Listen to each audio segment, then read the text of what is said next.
요즘 밴쿠버 날씨가요. 이제 우기가 좀 본격적으로 시작된 것 같습니다. 오늘도 이제 비 온다고 했는데 갑자기 또 비가 안 오네요. 어쨌든 우기가 시작된 것 같아요. 거의 이제 매일 비가 아마 올 거고 아마 그렇겠죠. 근데 요즘 날씨가 좀 변덕스러운 것 같습니다. 그래서 제게 가늠하기가 굉장히 어렵습니다. 분명히 일기예보의 날씨가 맑은 곳으로 되어 있었는데 갑자기 또 어느 순간에 비가 오기 시작하기도 하고, 비가 오는 곳으로 되어 있다가도 어느새 보면 또 화창하게 또 해가 막 갑자기 나오고, 그렇게 바뀌어 있는 것을 보게 됩니다. 문제는 이런 변덕스러운 날씨 때문에요, 이 아침마다 제가 저희 딸아이에게 부츠를 신겨야 하나 아니면 운동화를 신겨야 하나 굉장히 고민이 됩니다. 그래서 뭐 하이도 아빠 뭐 저 부츠 신어야 돼요? 아니면 운동화 신을까요? 그럼 그 순간 진짜 고민이 돼요. 대부분은 그래서 그냥 운동화를 신어라. 예, 그렇게 얘기를 좀 해줍니다. 부츠는 좀 불편하니까 아무래도. 또 우산을 가져가야 되나 말아야 되나 막 고민이 돼요. 그래서 왜 어떻게 해야 되나 그러면 이제 그러면 하이야 우리 학교 도착했을 때 이렇게 봐서 애들이 우산 갖고 온 애들 많으면 우산 가져가고 없으면 안 가져가는 걸로 하자, 맨날 그렇게 얘기하기도 합니다. 너무 고민 될 때가 너무나 많습니다. 그래서 참 이상하게 우산 가져가는 날은 막 비가 쏟아지기도 하고 운동화 신고 가는 날 또 막 비가 막 오고 막 그래요. 요즘 날씨가 참 종잡을 수가 없습니다. 그런데 가만히 생각해 보니까 이런 변덕스러운 날씨가 우리의 인생과 참 많이 닮아 있다는 생각이 듭니다.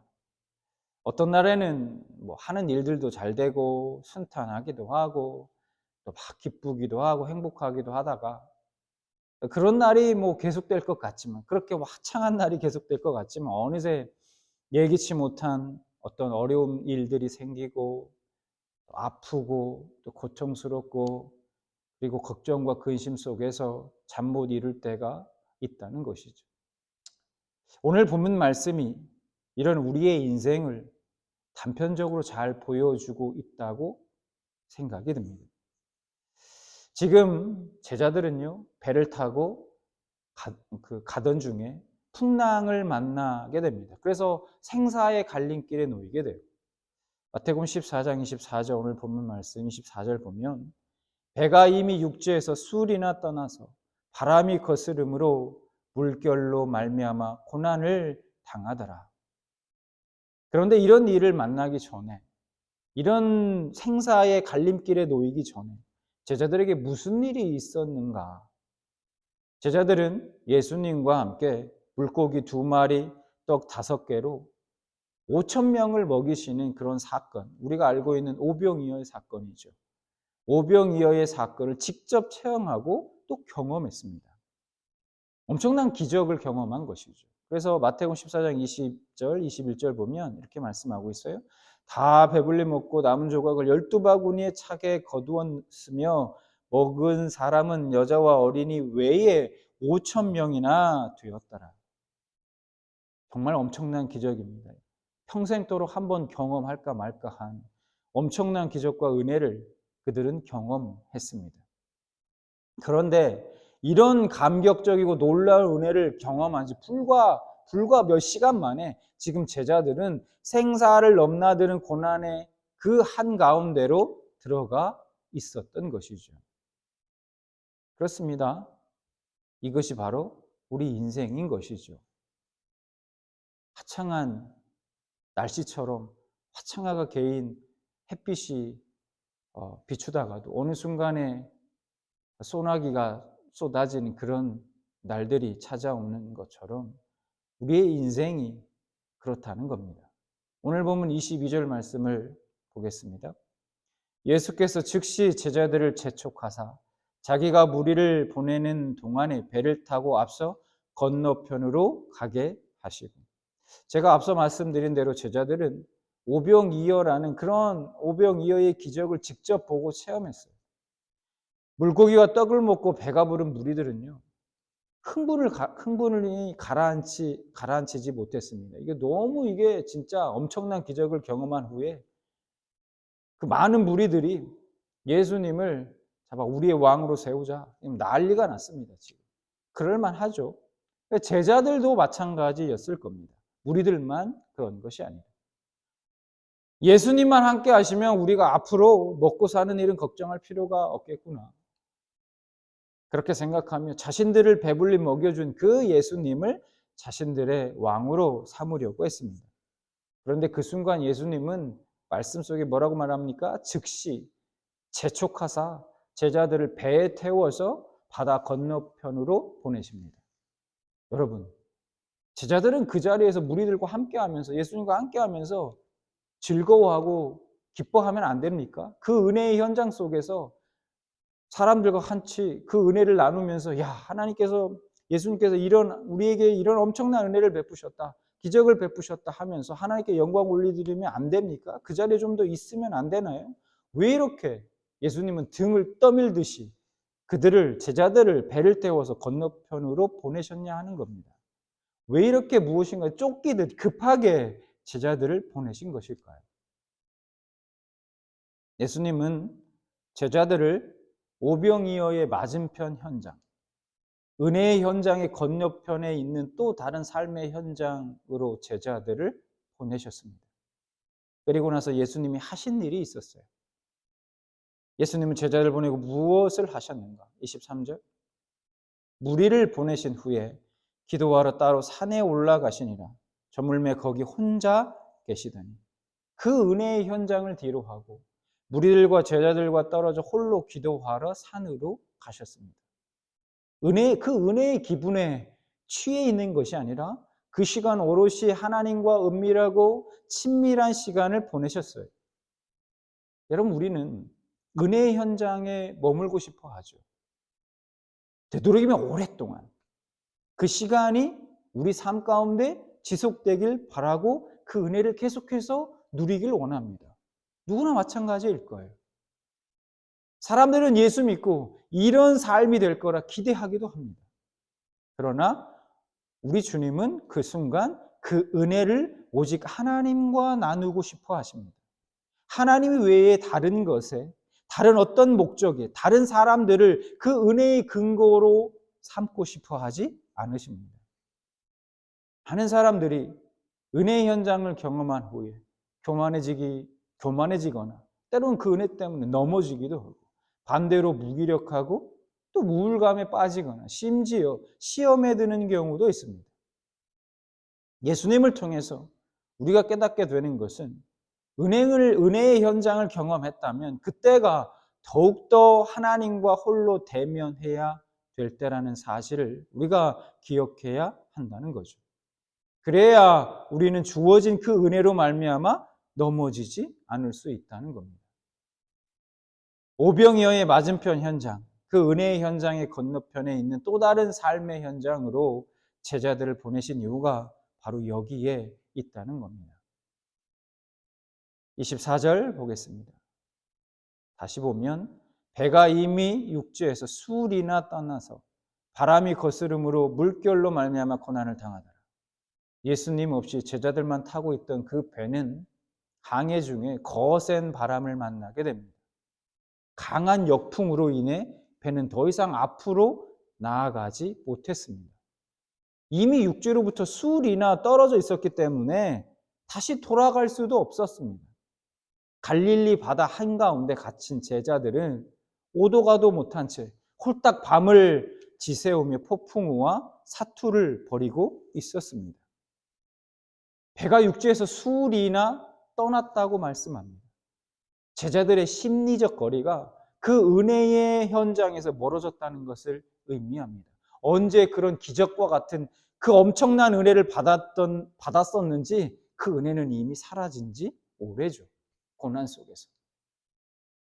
그때 그런 제자들에게 예수님이 찾아오십니다. 25절. 밤 사경에 예수께서 바다 위로 걸어서 제자들에게 오시니, 여러분 찾아오셨는데 언제 찾아오셨습니까? 밤 사경에 찾아오셨다 이렇게 말씀하고 있습니다. 여러분, 이 밤 사경이 언제일까요? 로마 시간으로 이제 얘기하는 건데요. 새벽 3시에서 6시 사이를 밤사경이라고 합니다. 날이 저물 때 떠났습니다. 날이 저물 때 떠났던 제자들에게 밤사경, 늦은 새벽, 즉 늦은 새벽이 되어서야 예수님이 지금 제자들을 찾아오셨던 거예요. 날이 저물 때 배를 타고 출항했습니다. 그러니까 대략 저녁 6시쯤 떠났다고 했을 때 지금 밤 사격이니까 제자들은 적어도 9시간 이상 바다 위에서 지금 사투를 벌이고 있었음을 우리는 알 수 있습니다. 그런데 우리가 마가복음에도 동일한 말씀이 등장하는데 마가복음을 보면 예수님이 이 모든 상황을 보고 계셨다고 말씀하고 있어요. 마가복음 6장 48절 바람이 거스름으로 제자들이 힘겹게 노젓는 것을 보시고 이렇게 말씀하고 있어요. 여기 보았다라고 하는 이 말은 단지 눈으로 보았다는 의미를 뛰어넘어서 예수님께서 그들의 고난당함을 이해하시고 알고 계셨다는 뜻을 포함하고 있습니다. 알고 계셨어요. 그들이 풍랑 가운데 고난을 당하고 있다는 것, 힘들게 사투를 벌이고 있다는 것을 예수님은 알고 계셨다는 거예요. 그러면 이런 질문이 생기죠. 다 보고 다 알고 계셨으면서 진작에 찾아오시지 왜 밤 사경이 되어서야 찾아오셨는가 하는 거죠. 일찍 찾아오셨으면 초저녁이나 찾아오셨다면 밤에 되어서 한 12시쯤 찾아오셨다면 10시에 찾아오셨다면 훨씬 더 일찍 찾아오셨다면 그들이 이러한 사투를 벌이는 이 고난 가운데 이런 고난 가운데 사투를 벌이는 일은 없었지 않습니까? 더군다나 제자들 입장에서는요. 즉시 재촉하사 보내신 그 예수님이 지금 자신들이 당하고 있는 이 고난의 원인을 제공한 원인 제공자라고 생각할 수도 있는 거 아닙니까? 등 떠밀려 보냈으니까. 예수님이 아예 애초에 좀 이따 가라. 이제 곧 풍랑이 일 거야. 바람이 거세고 파도가 일어서 지금 가면 위험해. 그러니까 이따가. 이렇게 해주면 얼마나 좋습니까? 그런데 빨리 가. 즉시 재촉하셔서 얼른 타. 지금 그렇게 했다는 거 아니에요? 그 원인 제공자가 이 지금에 받는 고난의 원인 제공자가 예수님이다 이렇게 생각할 수도 있는 상황 아니냐는 거예요. 충분히 예수님께 서운하고 야속한 감정이 들 만한 상황입니다. 밤새도록 거센 폭풍과 큰 파도와 싸운 제자들은 얼마나 피곤하고 지쳤을까요? 배도 고프고 춥고 힘들었을 겁니다. 문제는 이 폭풍이 언제 그칠지 아무도 모른다는 거예요. 살아남을 수 있을지 아니면 이대로 바다에 배가 가라앉아 죽게 될지 그 모르는 일촉즉발의 위기가 계속해서 이어지고 있습니다. 극도의 스트레스, 죽음의 공포, 고난 속의 두려움이 제자들을 감싸고 있었습니다. 그런데 밤 사경이 되어서요. 그런 제자들을 예수님이 찾아오셨던 겁니다. 왜 밤 사경에 제자들을 그때가 되어서야 제자들을 찾아오셨던 것일까? 우리가 이것을 이해하기 위해서는 제자들이 당시 상황으로 우리가 직접 들어가서 생각해 볼 필요가 있습니다. 여러분, 대부분 제자들의 직업이 뭡니까? 어부였습니다. 그 갈릴리 바다에서 잔뼈가 굵은 자들이었어요. 매일 물고기를 잡는 그 생업에 종사하는 그런 사람들이었어요. 어부로서 바다에 대한 자신감이 있었을 겁니다. 처음에는 바람이 강하지 않게 이렇게 불 때는 분명 이쯤이야. 우리가 얼마든지 많이 경험해 봤어. 이렇게 어떻게 배를 움직여야 하는지, 어떻게 그 풍랑을 이겨내는지, 그 파도를 어떻게 우리가 이겨낼 수 있는지 자신감이 있었을 거예요. 자신들의 힘으로 해결이 가능하다고 생각했을 겁니다. 그런데 점점 그 바람은 강해져만 갑니다. 파도는 높아져 가고 점점 더 커져 갑니다. 어느 순간 제자들은 자신들이 갖고 있었던 그 기술과 자신들만의 그 노하우, 자신들이 가진 그 어떤 것으로도 지금 이 상황을 절대 이겨낼 수 없다고 생각이 들었을 것입니다. 바로 자신들이 할 수 있는 것이 아무것도 없구나. 모든 것을 내려놓은 그때가 바로 밤 사경의 때였던 것입니다. 여러분, 우리들도 살아가다 보면 이 물리적인 밤 사경과 같은 때가 찾아오기도 합니다. 내 자신이 혹은 또 사랑하는 가족이 병에 걸리기도 하고, 직장이나 하던 사업이 또 갑자기 어려움이 생기기도 합니다. 친했던 사람들과의 관계에서 어려움을 겪기도 하고, 남들에게 말하기 어려운 자신만이 갖고 있는 개인적인 아픔과 또 그런 어려움들이 있고, 또 그 어려움을 겪기도 합니다. 상황이 갈수록 꼬이고 또 꼬여 힘들고 어려운 형편에 처하게 되기도 하죠. 이러한 물리적인 밤 사경의 때는 제자들이 겪은 것처럼 이 밤 사경의 때는 언제든 우리 인생 가운데 찾아온다는 겁니다. 사실 가만히 우리의 삶을 보면 우리는 은혜의 현장일 때보다, 우리 삶이 은혜의 현장일 때보다 이런 풍랑 속 삶의 현장일 때가 더 많은 게 아닌가 하는 생각이 들기도 합니다. 근데 중요한 것은 이런 물리적인 밤 사경의 때는 내가 어떻게 할 수가 없다는 거예요. 내가 아무리 원하지 않아도 이런 때는 찾아온다는 거예요. 피할 수 없다는 거죠. 그러나 영적인 밤 사경의 때, 이 영적 밤 사경의 때, 즉 내가 하나님 앞에 두 손 두 발 다 들고 겸손히 엎드리는 그때는 언제든 올 수 있다는 겁니다. 당장 오늘 밤이라도, 지금 이 순간이라도 나에게 올 수 있다는 거예요. 내가 하나님 앞에 모든 걸 내려놓고 맡긴다면 하나님은 우리의 인생에 놀라운 일을 시작하실 것입니다. 주님이 바다를 걸어서 제자들을 찾아오십니다. 26절 볼까요? 제자들이 그가 바다 위로 걸어오심을 보고 놀라 유령이라 하며 무서워하여 소리 지르거늘. 밤새도록 이게 풍랑에 시달린 제자들이 이제 손을 들 힘조차 남아있지 않습니다. 이러다 죽는 것은 아닌지 완전히 이제는 모든 걸 포기하고 낙심된 상태입니다. 그리고 여전히 칠흑같이 어두운 밤바다에 파도는 막 그냥 언제든 배를 집어 삼키려고 무섭게 그 파도가 치고 있습니다. 그런데 저 멀리서 희미한 사람의 형체를 한 물체가 바다를 가로질러서 서서히 다가오고 있었습니다. 제자들 모두 너무 무섭고 두려웠을 것입니다. 그래서 그들은 유령이다 라고 외치면서 혼비백산하며 소리쳤던 것이죠. 이 장면을 보고, 이 말씀을 보고 어떤 사람들은 믿음이 없다, 제자들을 향해서 왜 이렇게 믿음이 없느냐, 그렇게 이해하기도 합니다. 그런데 솔직히 저와 여러분이라도 아마 그랬을 겁니다. 저도 그랬을 것 같아요. 그 모습을 보면서 진짜 유령인 줄 알고 유령이다라고 너무너무 놀래서 소리쳤을 것 같습니다. 그러니까 이해가 돼요, 제자들이. 어쨌든 자, 그러면 왜 물 위를 걸어오시는 주님을 보고 유령이라고 소리쳤을까? 왜냐하면 고난 가운데서는 주님을 상상할 수 없기 때문입니다.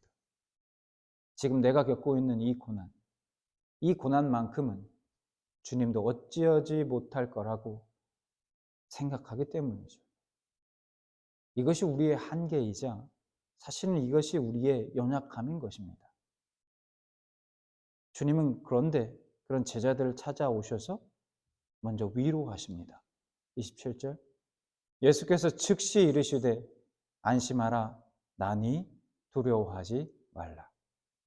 예수님이 나다 라고 말씀하셨습니다. 칠흑같이 어두운 밤 얼굴은 잘 안 보였겠지만 제자들은 그 음성만으로 금방 누군지 알았을 것입니다. 바다의 전문가였던 베드로마저 이제 꼼짝없이 죽겠다고 생각하고 반쯤 포기하고 있던 바로 그때 주님의 음성, 나다 하는 그 주님의 음성을 들은 것입니다. 여러분, 아직 폭풍은 잠잠해지지 않았습니다. 여전히 폭풍은 치고 있어요. 몰아치고 있어요. 문제는 해결된 게 아무것도 없습니다. 그런데 문제를 해결해 주시기 전 주님은 제자들을 먼저 위로해 주십니다.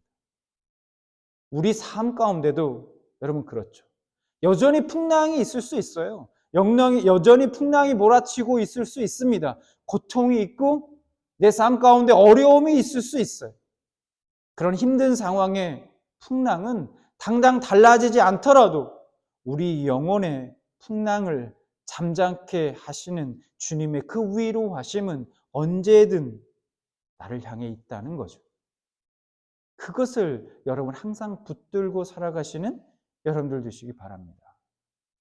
예수님을 알아본 베드로가요, 예수님께 이런 요청을 합니다. 왜 이런 요청을 했는지 모르겠어요. 어쨌든 28절, 29절. 베드로가 대답하여 이르되 주여, 만일 주님이시거든 나를 명하사 물 위로 오라 하소서 하니, 오라 하시니 베드로가 배에서 내려 물 위로 걸어서 예수께로 가되. 제가 여러분 이 장면, 요 말씀을 딱 제가 묵상하면서 드는 그런 딱 생각이 있었습니다. 뭐냐면 우리의 신앙생활은 마치 바다 위를 걷는 것과 같다는 생각이 들었습니다. 맑은 하늘, 싱그러운 햇살, 잔잔한 바다, 불어오는 시원한 그 바람, 그 속에서 우리 주님 바라보고, 나 사랑하는 우리 주님을 바라보고 행복하게 걸어가는 날도 있습니다. 우리 신앙생활이라는 것이. 그러나 지금 베드로의 상황처럼 때로는 거센 바람이 불어오고 금방이라도 나를 집어삼킬 것 같은 파도가 일렁이는 그 폭풍 속에서도 계속해서 멈추지 않고 우리 주님을 바라보고 걸어가야 하는 것이 우리 신앙생활인 것입니다. 나를 덮쳐오는 그 파도를 바라보면, 즉 우리 시선이 상황과 나를 덮쳐오는 상황과 환경을 바라보고 그것에 매몰되는 순간 우리는 깊은 절망과 낙심의 바다, 죽음의 바다에 우리 깊이 빠지고 말 것입니다. 30절. 바람을 보고 무서워 빠져가는지라 소리질러 이르되 주여 나를 구원하소서 하니. 여러분, 그럼에도 불구하고 정말 감사한 것이 무엇인지 아십니까? 그것은 우리가 언제든 우리 주님을 바라보고 찾으면 나의 그 부르짖음을 들으시고 그 믿음 없음을 안타까워하시며 손을 내밀어 붙잡아 주신다는 것입니다. 31절. 예수께서 즉시 손을 내밀어 그를 붙잡으시며 이르시되 믿음이 작은 자여 왜 의심하였느냐 하시고. 그렇습니다. 어떤 상황 속에서도 모든 것을 우리가 내려놓고 주님만 바라보고 걸어가는 그 영적 밤 사경의 때가 내게 찾아온다면 우리는 주님의 위로하심을 경험하고 풍랑을 잠잠케 하시는 주님의 역사를 곧 경험하게 될 것입니다. 주님이 제자들에게 이것을 가르쳐 주시기 위해 은혜의 현장의 건너편 또 다른 고난의 현장으로 제자들을 보내신 것입니다. 여러분, 우리는 예수 믿고 우리 인생이 은혜로 가득한 그런 인생이 되기를 소망합니다. 그러나 결코 우리의 그런 생각처럼 우리 인생이 그렇지만은 않더라는 거죠. 우리 삶은 여전히 은혜의 현장일 때보다 고난의 현장일 때가 더 많더라는 겁니다. 그런데 정말 반전인 것이 뭔지 아십니까? 우리가 돌이켜 보면은 그 고난의 현장이 또한 은혜의 현장이었음을 발견하게 된다는 것입니다. 왜냐하면 그 고난의 현장 속에서 주님의 위로하심과 풍랑을 잠잠케 하는 그 역사를 경험할 수 있기 때문입니다. 인생의 풍랑 속에서도 주님을 바라보고 의지하는 법을 배우게 되는 것이죠. 내 것을 내려놓고 주님 앞에 홀로 엎드리는 시간, 그 영적 밤 사경의 때가 빨리 찾아오게 하는 법, 그 법을 배워가게 되는 것입니다. 안심하라. 난이 두려워하지 말라. 그리고 배에 올라 그들에게 가시니 그 무섭던 풍랑도 그치게 됩니다. 32절. 배에 함께 오름에 바람이 그치는지라. 여러분, 지금 혹시 인생에 풍랑이 몰아치고 있습니까?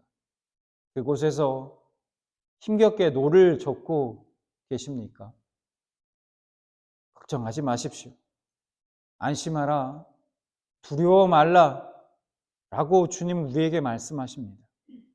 그 주님이 우리의 인생의 풍랑을 그치게 하실 것입니다.